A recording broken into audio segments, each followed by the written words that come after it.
Assalamualaikum warahmatullahi wabarakatuh. Ila hadratin Nabi Mustafa Rasulullah sallallahu alaihi wasallam wa alihi al-kiram wa ashabihi al-izam. Syai'un lahumul Fatihah. A'udzu billahi minasyaitonir rajim. Bismillahirrahmanirrahim. Alhamdulillahi rabbil alamin arrahmanir rahim maliki yaumiddin. Iyyaka na'budu wa iyyaka nasta'in ihdinas siratal mustaqim. صراط الذين أنعمت عليهم غير المغضوب عليهم ولا الضالين آمين.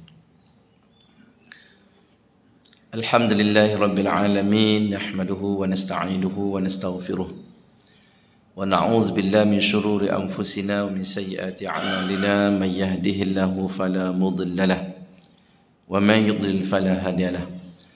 أشهد أن لا إله إلا الله وحده لا شريك له وأشهد أن محمدا عبده ورسوله. سبحانك لا علم لنا إلا ما علمتنا إنك أنت العليم الحكيم.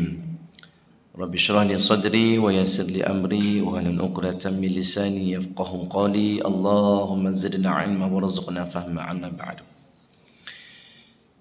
Yang saya hormati Encik Amirul selaku pengurusi surau, Latan Kuasa, barisan tuan-tuan imam, tuan-tuan Bilal, khususnya tuan-tuan, puan-puan yang dirahmati oleh Allah Ta'ala sekalian. Alhamdulillah, mari sama-sama kita merafakkan segala puji dan syukur kepada Allah Subhanahu Wa Ta'ala kerana dapat lagi kita berhimpun, berkumpul dalam rangka kita mendekatkan diri kepada Allah Subhanahu Wa Ta'ala dengan kita menunaikan salat subuh berjemaah. InsyaAllah seterusnya kita dapat duduk berada dalam majlis ilmu yang merupakan di antara taman-taman syurga Allah Subhanahu Wa Ta'ala. Jadi insyaAllah kita akan teruskan pengajian 40 hadis akhlak mulia dan kita masuk pada pagi ini hadis yang ke-18 dengan tajuk dia berkelakuan baik terhadap kawan. An Abdullah bin Umar radhiyallahu anhuma qala Rasulullah sallallahu alaihi wasallam khairul ashabi innallahi ta'ala khairuhum li sahibihi. Daripada Abdullah bin Umar radhiyallahu anhuma, beliau berkata Rasulullah sallallahu alaihi wasallam bersabda, sebaik-baik sahabat itu di sisi Allah Subhanahu Wa Ta'ala ialah orang yang paling baik akhlaknya terhadap sahabatnya. Hadis riwayat oleh Imam Tirmizi. Hadis ini datangnya direkodkan oleh seorang sahabat yang bernama Abdullah bin Umar radhiyallahu anhuma. Beliau ini merupakan anak kepada Umar Al-Khattab radhiyallahu anhu. Beliau ini lahir 10 tahun sebelum Rasulullah sallallahu alaihi wasallam berhijrah. 10 tahun sebelum Nabi sallallahu alaihi wasallam berhijrah ke Yathrib, ke Madinah. Dan sewaktu baginda Nabi sallallahu alaihi wasallam wafat, umur Abdullah bin Umar ini 20 tahun. Kan Nabi 10 tahun berada di Madinah, 13 tahun di Mekah, selama 23 tahun. Dia ni Islam, sewaktu ayah dia Islam. Waktu Umar Al-Khattab radhiyallahu anhu masuk Islam, dia anak Sayyidina Umar kan, masuk Islam langsung. Dan beliau ini merupakan di antara seorang sahabat, 4 orang sahabat yang bernama Abdullah, yang mana mereka ini 4 orang ni mempunyai banyak persamaan. Sahabat Nabi ni banyak nama Abdullah. Di antaranya ialah Abdullah bin Umar, beliau lah. Kedua Abdullah bin Abbas, sepupu Nabi. Abdullah bin Zubair, Abdullah bin Amr bin Al-As. Ini hadis yang lepas kita baca. Ada empat orang disebut sebagai Al-Abdalah Al-Arba'ah. 4 orang nama Abdullah. 4 orang yang nama Abdullah ni saya sebut tadi mempunyai persamaan. Apa persamaan dia tuan-tuan mata Allah Subhanahu Wa Taala? Yang pertama, mereka ni di antara orang yang usia ni lebih kurang ya, hampir-hampir. Maknanya mereka ni golongan syabab, golongan pemuda. Pada zaman Rasulullah sallallahu alaihi wasallam. Pertama. Yang kedua, mereka ini 4 orang Abdullah ni yang saya sebutkan tadi, usia mereka ni sama panjang usia dia. Lebih kurang lah. Kata semua, kalau kata umur sekian semua sama. Tidak, maksudnya hampir-hampir sama usia dia. Pertama tadi usia sama, kemudian umurnya panjang, hampir sama panjang umur masing-masing ni. Kemudian mereka ini juga di antara sahabat yang banyak meriwayatkan hadis Nabi sallallahu alaihi wasallam. Kalau Abdullah bin Umar sendiri meriwayatkan sebanyak 2630 hadis. Banyak tuan-tuan ya. Sebab itu dan kalangan sahabat yang banyak meriwayatkan hadis ni orang yang alim. Di kalangan sahabat ni tak semuanya alim, tak boleh semuanya bagi fatwa, tak boleh semuanya bagi hukum. Dan di kalangan mereka ini di antara Abdullah bin Umar ni orang yang alim. Kemudian disebutkan mereka ini ibarat samudera ilmunya. Ilmunya ibarat laksana samudera luas. 4 orang sahabat Nabi ni. Ada lagi yang nama lain Abdullah bin Mas'ud. Tapi yang nak sebutkan tadi persamaan mereka ini ialah usianya hampir sama, usia yang panjang pun hampir sama, keilmuannya pun hebat. Kemudian di antara mereka ni, di kalangan mereka ni banyak meriwayatkan hadis Nabi sallallahu alaihi wasallam. Apa lagi tuan-tuan berkenaan Abdullah bin Umar? Ayahnya Umar Al-Khattab merupakan bapa mertua Rasulullah sallallahu alaihi wasallam. Nabi sallallahu alaihi wasallam berkahwin dengan kakak dia Hafsah. Dia ni merupakan sahabat Nabi dan adik ipar Nabi. Tengok tuan-tuan pertalian mereka ini. Sahabat Nabi, adik ipar sebab berkahwin dengan kakak beliau bernama Hafsah. Dan Abdullah bin Umar ini pernah pada waktu peperangan Badar, dia nak minta join sekali peperangan Badar dan Uhud. Tapi Nabi SAW tidak membenarkan. Kerana apa? Faktor usia. Budak sangat lagi. Kecil lagi, maka Nabi tak bagi. Tetapi tuan-tuan pernah menyertai peperangan Khandaq, peperangan Ahzab.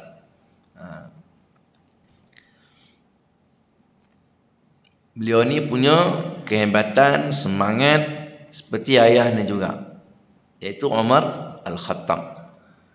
Kalau pepatah Melayu kata apa, mana tumpahnya kuah kalau tidak ke nasi. Kalau pepatah Arab sebut ibarat pokok yang jatuh, buah jatuh ke bawah tak jauh pun daripada pokok dia. Jarang buah ada sini pokok sana kan, jarang, mesti jatuh kat situ juga. Tiba-tiba tuan-tuan lalu tepi jalan jumpa pokok durian, buah durian. Pokok tak ada, tu pelik, mungkin orang tercicir kot. Selalunya kalau pokok durian, buah durian, gugurnya berhampirlah dengan pokok dia. Macam tu. Jarang kan jumpa durian. Dan Ibnu Umar radhiyallahu anhuma tengok para sahabat ni tuan-tuan Allah Taala sekalian, pernah sahabat di kalangan sahabat mereka ni mimpi Nabi sallallahu alaihi wasallam, bermimpi Rasulullah. Maka datang keinginan Umar keinginan Abdullah bin Umar ni supaya pun dapat juga nak bermimpi dengan memimpi Rasulullah sallallahu alaihi wasallam. Ya. Senang tuan-tuan nak mimpi Nabi ni.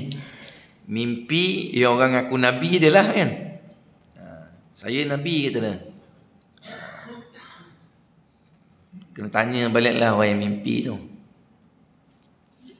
Dia kata saya ni Nabi, mimpi saya mimpi Nabi lah malam tadi. Macam mana mimpi lah, macam mana rupa wajah Nabi. Kalau yang disebutkan itu di segi sudut fizikalnya, kita boleh tahu kalau kita ni belajar hadis-hadis Nabi sallallahu alaihi wasallam berkenaan dengan bentuk fizikal rupa paras Nabi ni. Yang mudahnya kalau tuan-tuan buka kitab Syama'il Muhammadiyah. Kitab Syama'il Muhammadiyah ni Imam Tirmizi menyeraikan, menghimpunkan hadis-hadis, di antaranya berkenaan dengan fizikal Nabi. Rambut Nabi, muka Nabi, cara Nabi berjalan, Nabi suka makan apa, cara Nabi duduk, Nabi minum, kulit Nabi, rambut Nabi, uban yang ada di atas kepala Nabi. Bacalah kitab Syama'il Muhammadiyah. Tuan-tuan akan jumpa. Jadi bila orang mengaku mimpi Nabi ni, tanyalah, rupa Nabi tu macam mana? Kulit dia sawo matang, gelap lah. Bukan. Nabi bukan kulit begitu. Nabi rambut dia lurus lah macam rebonding. Nabi bukan rambut macam rebonding. Atau Nabi keriting macam orang Ethiopia keriting ni, macam orang Negro. Bukan, Nabi bukan rambut keriting. Tengok, di situ dapat nilai. Orang tu betul tidak jumpa Nabi. Nabi cakap Nabi cakap Melayu. Aku Nabi kata dia. Bukanlah tu. Orang lain lah tu. Orang mana kan? Pak Haji mana tak ada mimpi kan? Pakai serban. Tak kisah. Tuan pakai serban, iblis dia pakai serban. Kan? Ni dia. Terasa keinginan jumpa Nabi SAW. Tuan-tuan, mimpi Nabi bukan senang kan? Itu anugerah Allah Subhanahu Wa Taala. Ada di rumah saya itu satu kitab, satu buku berkenaan bagaimana para ulama menghimpunkan ataupun menyebut berkenaan dengan amalan yang mereka buat sehingga mereka dapat bermimpi Nabi sallallahu alaihi wasallam. Dan kitab itu menyerahkan 100 cara ataupun kaifiat kita boleh bermimpi dengan Nabi, bermimpi berjumpa Nabi sallallahu alaihi wasallam. 100 tuan. Tapi kita amal kalau Allah Taala tidak izinkan tuan, tak ada juga duk ramal juga ni supaya dapat mimpi Nabi ni. Tak juga mimpi-mimpi kan, belum rezekikan lagi. Banyak amalan 100 pandangan ataupun amalan yang dihimpun oleh para ulama berdasarkan pengalaman mereka, bagaimana mereka ni berjumpa dengan Nabi, apa amalan yang biasa buat, selawatnya ke, itu baca ini kan. Itu yang direzekikan oleh Allah Subhanahu Wa Taala. Bacalah 100, 500 kan, kalau Allah Taala tak izinkan tuan-tuan tak dapat jugalah. Kan? Kita ni tuan lemah, kita ni kurang beramal, kurang selawat. Orang banyak selawat tuan-tuan ya. Masa saya dulu pernah duduk, bukan duduk sangat mengaji sangatlah, pernahlah hadir satu kuliah oleh almarhum Tuan Guru Haji Ghazali Hasbullah. Pernah dengar tak nama tuan? Ada meninggal lah. Tuan Guru Haji Ghazali Hasbullah, kalau anak dia sekarang ni nama Ustaz Ahmad Rizam. Selalu korang ni kat YouTube lah, apa semua banyak. Dulu Ustaz Ahmad Rizam ni bila dia kuliah ni memang agak syadid, keras. Tapi lately ni ke belakang ni nak cerita pasal sedih je dia kan. Lembut sikit lah, beza sikit lah. Kalau dulu tuan-tuan, sangat keras kan. Samah dia tu, tak pernah hentam. Tapi ke belakang ni kuliah dia agak ni. Itu anak dia. Tuan Guru Ghazali Hasbullah, masa kami dalam kuliah dulu, dia cakap, tuan-tuan buat sehari berapa kali selawat? Dia tanya. Senyap lah semua kan. Dia kata, saya selawat tak banyak, kata dia. Itu style dia cakap, saya selawat tak banyak. 5,000 je. 5,000 je. 5,000 selawat sehari tuan. Boleh amalan-amalan lain lagi? 5,000 selawat. Kita nak selawat 10 kali pagi, 10 kali petang. Kalau baca maksurat tu kan. Itu pun payah nak baca kan. Apatah lagi nak ribu-riban kan. Ribu-ribu nak baca. Tuan Guru Ghazali Hasbullah, 5,000 je kata kan. Je tuan-tuan. Kita Allah nak sebut 100 pun segan kan. Nak sebut 100 pun malu kita kan. Bagaimana nak dapat mimpi Nabi ni? Selawat pun kurang kan. Allahumma salli ala sayyidina Muhammad. Baik. Jadi dia ada timbul perasaan Ibnu Umar ni, disebut Abdullah bin Umar ataupun Ibnu Umar, nak mimpi dan jumpa Nabi sallallahu alaihi wasallam. Satu malam diceritakan Ibnu Umar ataupun Abdullah bin Umar ini bermimpi, dibawa oleh 2 orang malaikat ke neraka. Ini mimpi dia lah. Dan kitab sebut riwayat kisah ni lah, ada disebutkan. Diperlihatkan keadaan neraka. Wah, tengok. Abdullah bin Umar, Ibnu Umar tengok, neraka. Kemudian balik tuan-tuan, balik cerita dengan Hafsah. Hafsah ni kakak dia. Dan isteri Nabi SAW. Ceritalah kakak dia. Kata malam tadi mimpi begini. Maka Hafsah ni cerita kepada Rasulullah SAW. Maka Nabi SAW sebut apa? Ni'mar rajul Abdullah. Dia kata apa? Sebaik-baik lelaki adalah Abdullah. Nabi sebut begitu. Kalau Nabi kata sebaik-baik lelaki, Nabi kata ialah Abdullah kalau apa? Dia mengekali solat di waktu malam. Nabi kata kalau sebaik-baik Abdullah ni, kau boleh dia ni solat lah malam. Macam tu maksudnya. Dia kata apa? Sebaik-baik lelaki adalah Abdullah kalau, kau nak jadi baiklah, kalau dia mengekali istiqamah solat di waktu malam. Maka Nabi suruh apa tu? Apa pedoman yang diperoleh? Nabi suruh Abdullah ibn Umar ni rajinlah qiyamul lail, bangun tengah malam. Maka Aisyah sebut, dia cerita pada Hafsah. Kuna Aisyah sebut selepas Rasulullah SAW sebut begitu, maka Abdullah bin Umar ini la yanamul lail illa qalila. Maka tidaklah dia tidur pada waktu malam illa qalila, melainkan sedikit. Sebab apa? Banyak dia beribadat di malam hari. Lepas Nabi SAW sebut, sahabat tuan-tuan sebut dia terus buat. Terus buat tuan-tuan. Nabi sebut begini, terus buat. Nantilah dulu, esoklah, tunggulah dulu. Nabi, para sahabat radhiyallahu anhum ajma'in, tak ada tuan-tuan. Nabi sebut begitu, sebaik-baik ni'mar rajul Abdullah, sebaik-baik lelaki adalah Abdullah kalau beliau mengekali bersolat malam. Kata Aisyah, selepas Nabi sebut macam tu, maka apa yang berlaku pada Ibnu Umar? La yanamul lail illa qalila, dia tak tidur malam kecuali sedikit tidur dia. Maknanya apa? Maknanya dia bangun beribadah kepada Allah Subhanahu wa taala pada malam hari. Bangun ya. Kemudian riwayat menyebutkan Abdullah bin Umar ini mengerjakan haji sebanyak 60 kali setahun sekali tu. Kan? Dia dah mula dah ni. Masing-masing tuan-tuan yang mana nak pergi haji dah mula ada panggilan dah. Betul tak? Dah mula dah ni. Dah keluar dah tu senarai tabung haji, dah panggil lah siapa yang nak mengerjakan haji, dah keluar dah senarai dah ni. Mengerjakan haji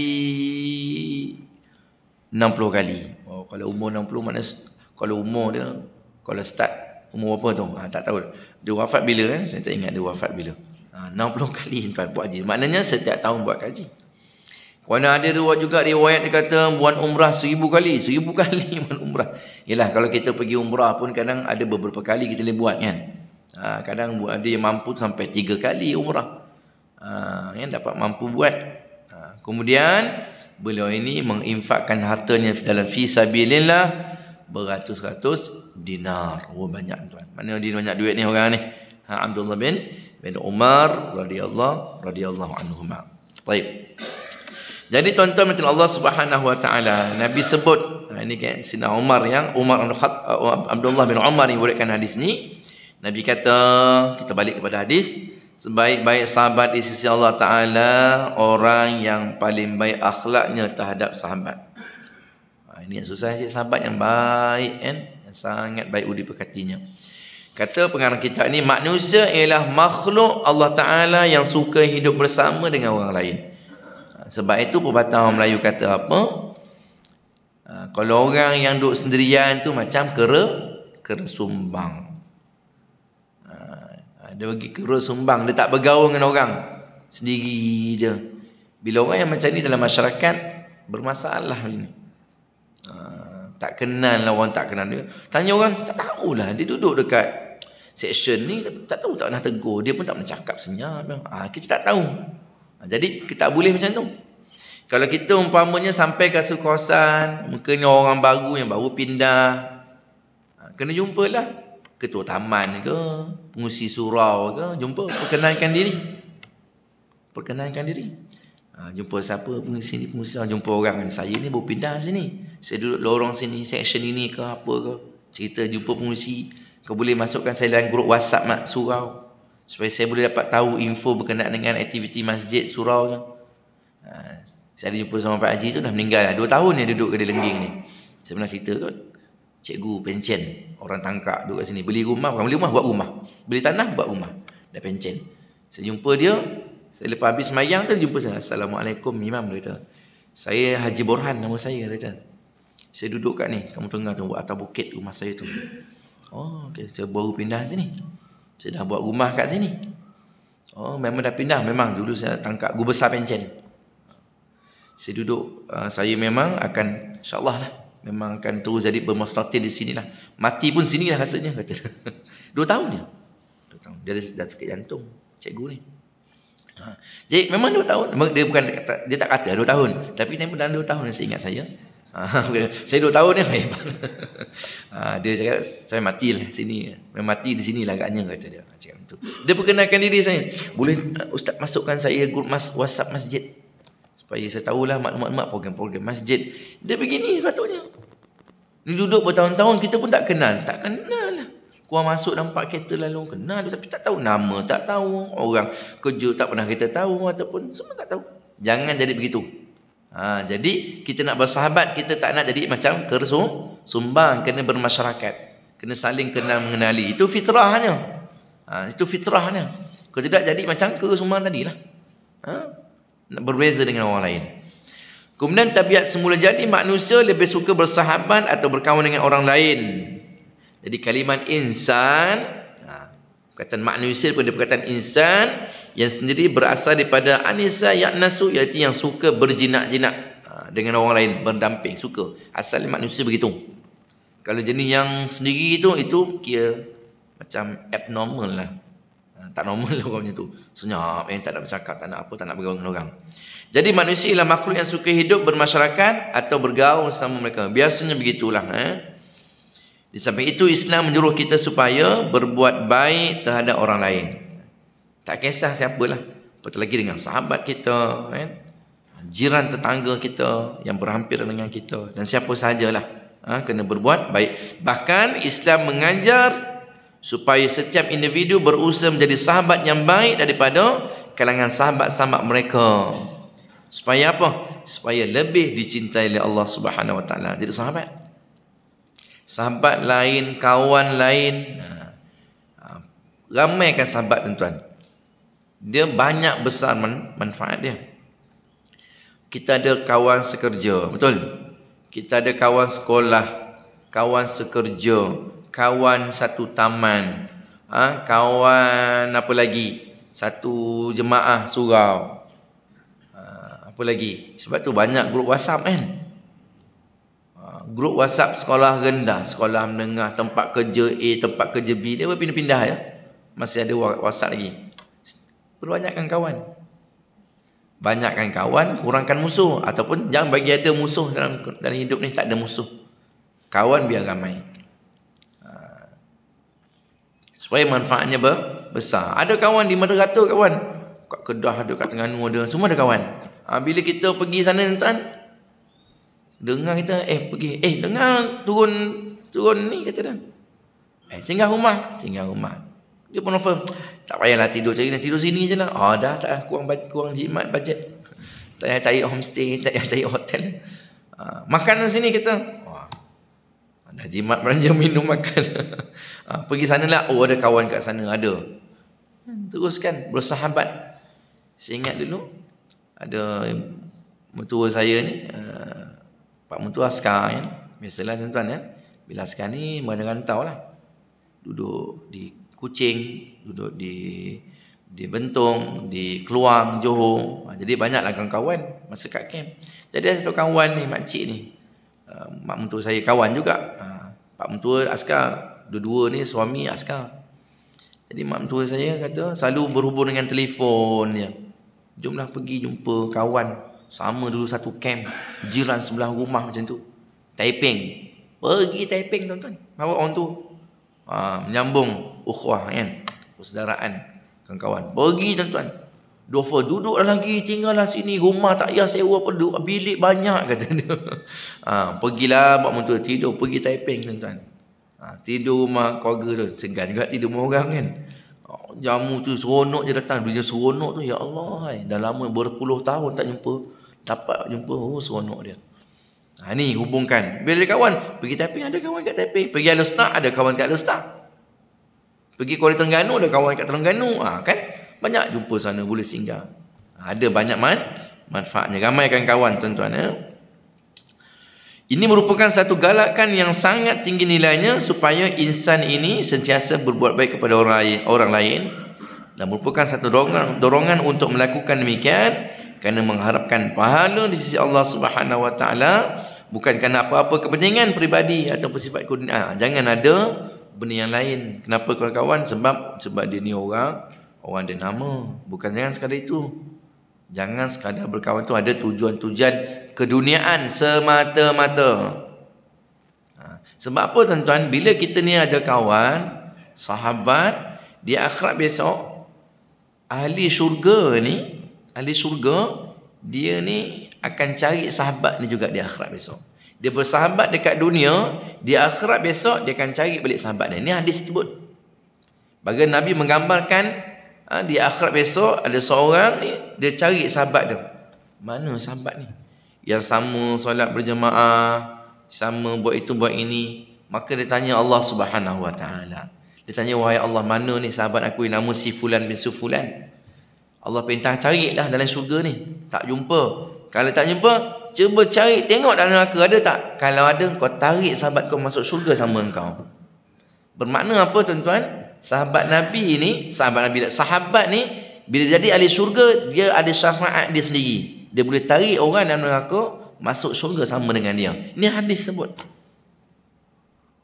Sebab tu bersahabatlah dengan orang yang baik ni. Mungkin dia jadi ahli syurga, dia akan cari kita. Mudah-mudahan kita pun nak jadi masuk syurga juga. Kita pun nak jadi ahli syurga.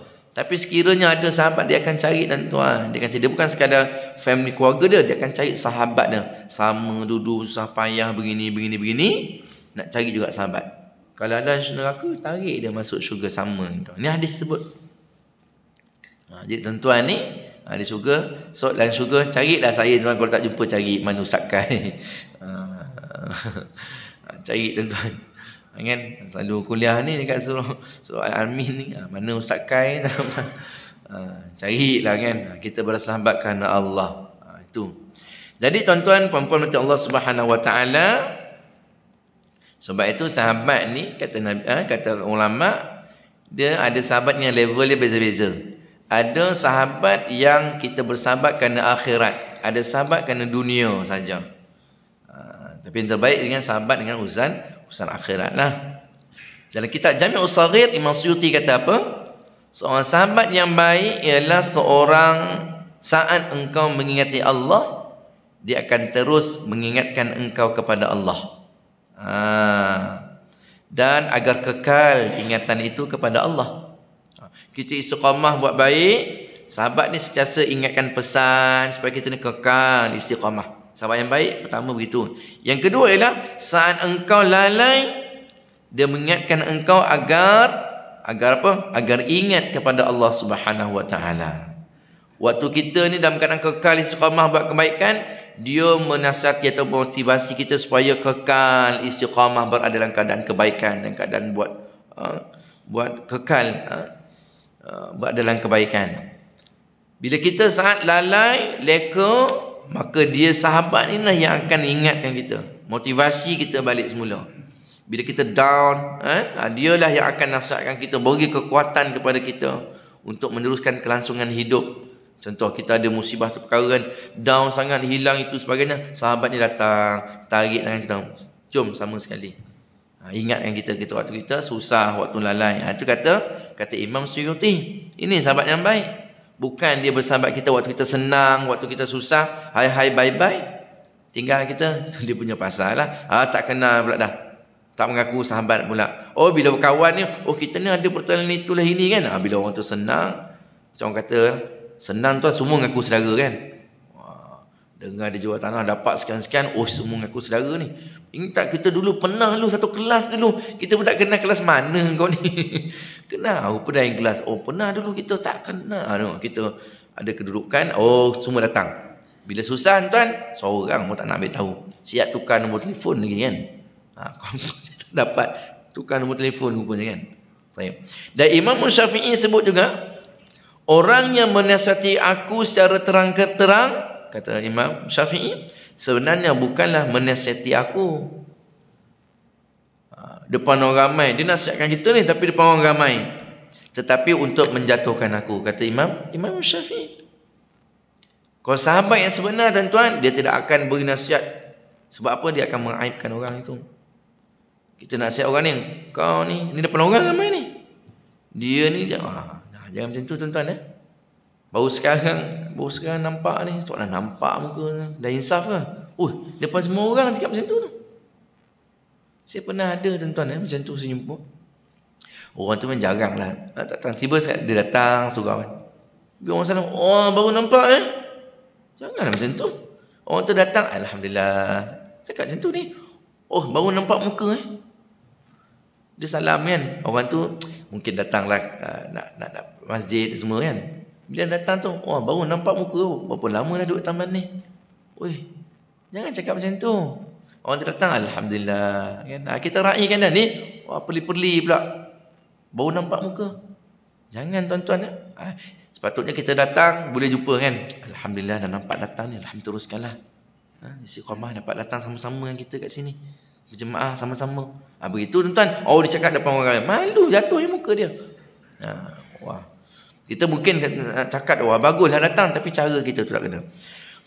Kata Imam Ghazali, kata Imam Syafi'i, kalau orang yang menasihati aku secara terang-terang, sebenarnya dia bukan menasihati aku, tapi untuk menjatuhkan aku dan mengaibkan aku. Kalau benar engkau nak nasihat, datanglah secara sir. Datang secara sesenyap, jumpa, datang ke rumah ke, nak nasihat kita. Ini dia nasihat, tegur secara depan. Malu dia kan. Jadi tuan-tuan mata Allah SWT ini yang disebut oleh Imam Suyuti, Imam Syafi'i. Dan pagi ini tuan-tuan ada masa sikit ni, saya nak kongsikan bagaimana tip kita nak pilih sahabat. Tips kan, saya baca secara laju 5 perkara, 5 tips ni berdasarkan apa yang daripada hadis-hadis Nabi SAW yang saya kutip lah. Kita tengok daripada apa yang Nabi sebut. Nabi tak sebutlah cara tip pilih sahabat, tapi saya jadikan itu sebagai tip. Ada 5 berdasarkan hadis Nabi SAW. Pertama, bersahabatlah dengan orang yang bertakwa kepada Allah. Itu yang penting ke? Penting tadi ni. Kata Imam Suyuti, sahabat yang bila kita ingat pada Allah, kita ni istiqamah, dia akan teruskan suruh, bagi motivasi suruh istiqamah. Bila lalai, dia akan tarik kita supaya kita tinggalkan kelalaian tu. Ini dia orang yang bertakwa kepada Allah Subhanahu Wa Taala. Sebab itu dalam hadis Nabi SAW disebutkan, riwayat Abu Daud, jangan kalian berkawan kecuali dengan seorang mukmin. Bukan muslim saja, mukmin, orang yang beriman, yang bertakwa kepada Allah. Muslim, ramai muslim. Islam kan, ramai orang Islam, tapi ada orang Islam kerana akhlak tak baik, namanya Islam. Betul tak? Kan? Namanya Islam. Kita orang Islam yang mukmin. Muslim yang mukmin. Naik lagi, muhsin, lagi tinggilah. Ni mukmin yang beriman saja pun. Sebab apa? Ni dia. Sebab itu menggambarkan ciri orang yang bertakwa pada Allah. Ciri orang yang begini, orang yang bertakwa, orang yang baik kan. Ni dalam surau ni orang baik ni. Ciri-ciri orang beriman tu ada. Ini orang yang memakmurkan rumah Allah Ta'ala, iaitu orang yang beriman kepada Allah. Ini ciri dah ada. Orang yang memakmurkan rumah Allah dah ada ciri yang pertama, ciri beriman itu. Yang pertama. Yang kedua, pilih sahabat. Yang tadi hadis oleh Abu Daud. Pilih sahabat yang berkepribadian lembut dan baik. Sopan kan. Lembut tu bukan lembut fizikal cik lembut fizikal yang belakang. Tak sudahnya. Seorang mukmin adalah lembut, maka tidak ada kebaikan bagi seseorang yang tidak lembut atau tidak boleh dilembuti. Hadis riwayat Imam Ahmad. Cik orang yang lembut perawakan, bukan kasar. Tidak orang yang lembut tutur bicaranya, percakapan, pergaulan dia. Di situ kita boleh nampak ni, oh cik orang macam tu. Sebab bila begitu tuan-tuan, kita siasa bergaul dengan mereka ni, sikit sebanyak kita akan tempias kebaikan. Cara dia tu akan kita contohi. Contoh kita kawan dengan orang yang rajin solat sunat duha contohnya lah. Kita tanya kan solat duha. Dia tanya, oh hari-hari kau solat duha kan? Alhamdulillah lah setakat ni, dia kata insyaAllah. Kita pun rajin nak tanya, Ustaz solat duha dah lama lah solat duha. Berapa lama kau solat duha? Dia tak nak cerita lah, tapi dah kita paksa. Dia kata, adalah dalam 30 tahun tak pernah tinggal solat. 30 tahun tak pernah ingat duha. Dia tak nak cerita, tapi kita lah tanya, rajin-rajin tanya kan. Dia pun cerita, oh bagusnya. Kita mendengar, ya Allah bagusnya dia. 30 tahun tak pernah miss solat duha, bagusnya. Kita pun ada rasa keinginan, nak buatlah. Tengok. Kita nak mencontohi, dapat sahabat yang begitu. Sahabat yang rajin pergi majlis ilmu. Bila ada pengajian, dia WhatsApp kita, jomlah pergi malam ni. Malam ni ada kuliah, malam maghrib ni ada kuliah ni. Subuh ni ada kuliah, jomlah pergi. Kita mungkin malas nak pergi kan. Tiba dia ajak, pergi jugalah. Dah kawan ni ajak. Lama-lama tuan-tuan, tak payah dia ajak dah. Kita sendiri yang willing nak pergi. Silap kita lah ajak dia, pergi tak malam ni? Kita lah tanya. Tengok kesan bila kawan dengan orang yang baik, yang berakhlak ni. Itu yang kedua. Yang ketiga tuan-tuan, pilih sahabat yang dapat menjaga keaiban kita. Ini jenis dia suka menjaja ni masalah juga. Tak adalah, takkan cerita kat orang lain, kata dia. Dia cerita kat orang lain, kau jangan cerita kat orang tau. Ni aku dengan kau ni. Dan dia pula cerita kat orang lain, kau jangan cerita dengan orang. Sudah satu taman tahu. Dia tu lah. Sampai macam mana boleh tahu ni? Dia kata dia jangan cerita orang lain. Dia cerita dengan orang lain, kau jangan cerita tau. Ni aku dengan kau ni. Yang dia pula cerita dengan orang lain, kau jangan cerita. Sudah banyak satu taman tahu. Sebab itu Nabi SAW sebut, barang siapa menutup aib saudaranya di dunia, maka Allah Subhanahu Wa Taala akan menutup aibnya di akhirat. Hadis riwayat Imam Ahmad. Tadi pun riwayat Ahmad juga. Tu hadis yang tiga. Cari sahabat yang boleh jaga keaiban, rahsia, dia pegang sungguh-sungguh. Melainkan ada benda-benda kebaikan yang berlaku kat diri kita, kita kata jangan cerita tahu, nanti orang kata aku ni macam ni pula. Tak ada. Tak cerita. Sehingga dah mati kawan tu, baru buka cerita. Sebenarnya dia ni lah yang buat begini. Orang tu, oh ya ke dia ke? Arwah ni ke? Semua orang tak tahu kebaikan dia. Rupanya selama ni dia lah yang buat benda tu. Sampai mati dia pegang amanah tu. Sampai mati baru cerita. Cerita kebaikan tuan-tuan, bukan cerita keburukan. Sampai mati dia pegang amanah tu, tak ada seorang pun tahu. Kadang anak pun tak tahu. Kawan punyalah amanah. Sehingga dah meninggal, barulah sebenarnya arwah ayah kamu itulah yang bagian-bagian. Ya Allah, tak tahu. Kami tak tahu. Dia cerita dengan pakcik. Pakcik ni kawan baik dia. Cerita jangan cerita dengan semua orang. Jadi pakcik cerita ni sebab dia dah tak ada. Baru tahu, ya Allah, baiknya arwah, rupa selama dia lah. Tak kisahlah apa isu dia kan. Rupa selama dia lah yang buat begini. Tengok, jaga sungguh-sungguh keaiban. Apatah lagi benda yang buruk. Ini rahsia ni benda yang baik ni. Benda buruk apatah lagi, jangan disebarkan. Kalau kita tahu, senyap. Melainkan benda keaiban itu memang dah tersebar luas. Orang dah tahu tu, dia cerita. Orang semua dah tahu dah. Ini kita je yang tahu. Jangan sebut. Kalau boleh senyap tuan-tuan. Kalau kita nak aib kita ditutup di akhirat, jaga ni. Jaga ni di akhirat. Sebab itu disebutkan tuan-tuan, bagaimana Allah Ta'ala tutup aib di akhirat. Yang ini satu keadaan. Jadi di akhirat besok Allah Subhanahu Wa Ta'ala mempamerkan segala kerja buat kita kat dunia. Allah Ta'ala tunjuk satu persatu, macam ibarat macam ada skrin yang besar lah. Semua dipamerkan, dipertontonkan siap amalan kita ni. Di semua di ahli masyar, di semua orang yang berada di akhirat nanti. Jadi orang kita tengok, ya Allah, malunya semua benda satu persatu tak terlepas. Kita pun malunya. Rupanya bagi orang yang tutup aib di akhirat, Allah pertontonkan. Dia je nampak, orang lain tak nampak. Itu satu cara yang disebut ulama sebut, di mana aib ni tutup macam mana, dipamerkan juga. Dia pertontonkan, tapi orang lain tak nampak benda tu. Dia seorang, dia rasa macam orang semua tengok. Padahal dia seorang je tengok, tuan-tuan. Yang lain Allah Ta'ala tutup hijab masing-masing, tak nampak apa perlakuannya. Allah Ta'ala, ini bagi siapa? Orang yang tutup aib saudara di akhirat, Allah tutup terus. Kemudian yang keempat, tuan-tuan, pilih sahabat yang susah senang bersama. Waktu susah sama susah, waktu senang sama senang. Sebab tu cari kawan yang beri manfaat. Khairun nas anfa'uhum linnas. Sebaik-baik manusia orang yang memberi manfaat kepada manusia yang lain. Sama. Kita senang samalah. Mungkin kita dulu baru sama bekerja kan, bujang-bujang dulu kan, kadang kering duit itu ini, kita bantu dia bagi pinjam tu. Waktu dia ada pula dia pinjamkan kat kita. Ingat begitulah tuan-tuan, waktu sama-sama baru mula nak hidup, baru mula-mula nak hidup kan. Kemudian yang terakhir, tuan-tuan, cari sahabat yang berterus terang. Bukan dia selindung, depan kita ada cover, tuan-tuan, belakang kita kemain lagi. Pijak semut pun tak mati kan depan kita. Sebab tu Nabi SAW sebut licik dan penipu. Nabi kata orang yang licik dan yang menipu daya ni, tempat dia dalam api neraka. Hadis riwayat Baihaqi. Orang depan kita kemain lagi kan, belakang kita, akulah sahabat kau, tak ada siapa, kau jangan risaulah, ini aku pergi. Rupa dia tipu kita, di kelentong kita kan. Cari sahabat yang jenis orang yang bagus, yang betul terang. Kita salah, dia tegur terus. Tapi cara yang betul lah teguran tu, secara bersir. Tegur kita masuk WhatsApp kan, aku tegur sikit ni, minta maaf banyak-banyak lah, aku nak ajar kau, tapi aku tengok macam ni, so boleh janganlah macam tu, eloknya begini. Ataupun jumpa kan, pergi mana kan, jumpa dia, sekejap pergi minum ke kan, Taj Mahal.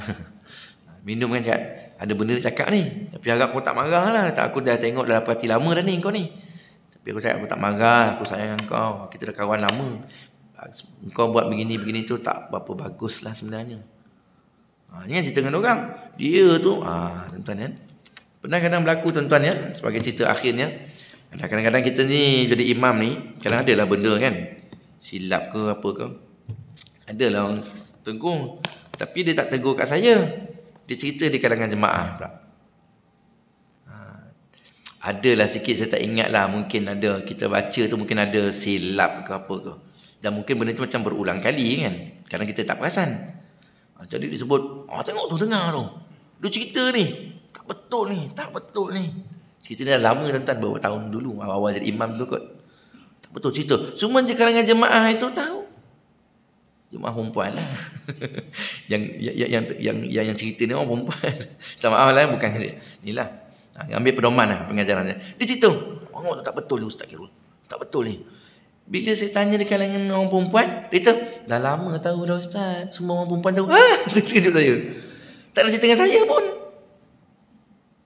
Tak ada cerita dengan saya. Dia cerita di kalangan jemaah perempuan, tak betul. Adalah kita sasul kan, kita tersilap kan, benda kadang tak sengaja sabqul lisan kan.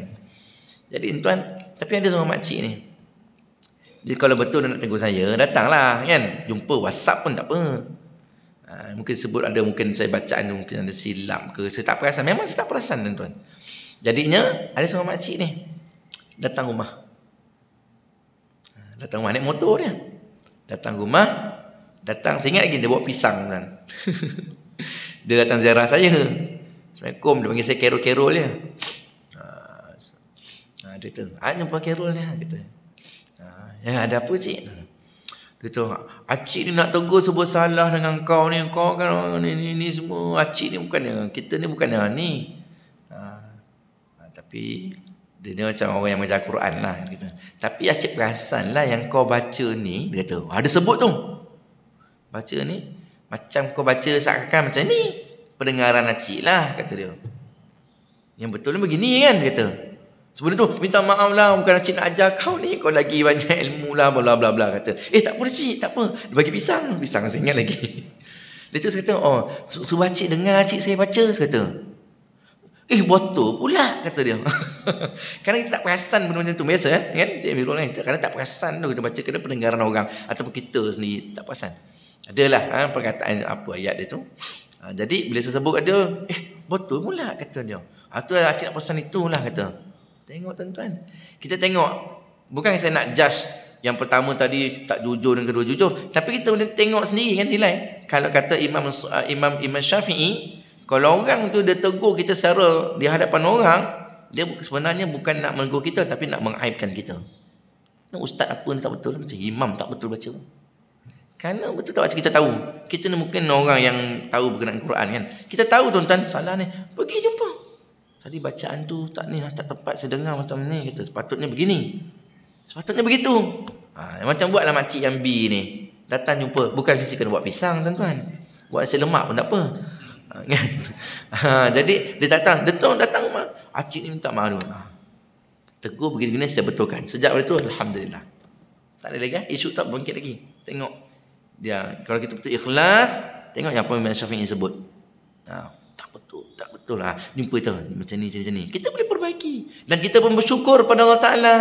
Kerana orang tu datang tegur kita, sebenarnya Allah Taala yang tahu orang tu nak kita supaya jadi lebih baik lagi. Sebab tu bila orang tegur, tuan terima je. Kalau benda tu betul, kalau benda tak betul, itu fitnah nama dia. Dia tegur kita, kata kita macam ni, bukan, tak pernah pun kita macam tu. Itu fitnah. Tapi kalau dia tegur dan benda tu betul, syukurlah tuan-tuan. Sebenarnya Allah Ta'ala beri teguran itu melalui manusia perantaraan untuk kita jadi lebih baik. Untuk mungkin segi macam bacaan tadi lebih bagus bacaan kita. Syukurlah. Dia beberapa yang menenting kan. Saya imam sudah pergi interview. Tak payah sebut macam tu. Jadi insyaAllah tuan-tuan, sekadar itu dulu dapat saya kongsikan pada pagi ini, mudah-mudahan ada manfaatnya. Sekadar itu lebih baik kepada Allah Subhanahu Wa Taala, yang kurang daripada kelemahan diri saya lah. Saya mohon maaf jika ada salah silap. A'udzubillahi minasyaitonir rajim. Bismillahirrahmanirrahim. Alhamdulillahirabbil alamin wassalatu wassalamu ala asyrafil anbiya'i wal mursalin wa ala alihi washabihi ajma'in. Iftah 'alaina futuhal 'arifin warzuqna fahman nabiyyin wal mursalin wa ilhamal malaikatil muqarrabin bi rahmatika ya arhamar rahimin. Sallallahu ala sayyidina Muhammad wa ala alihi washabihi wasallam. Alhamdulillahirabbil alamin. Subhanakallahumma bihamdika asyhadu an la ilaha illa anta wa nastaghfiruka wa natubu ilaik. Wallahu a'lam. Assalamualaikum warahmatullahi wabarakatuh.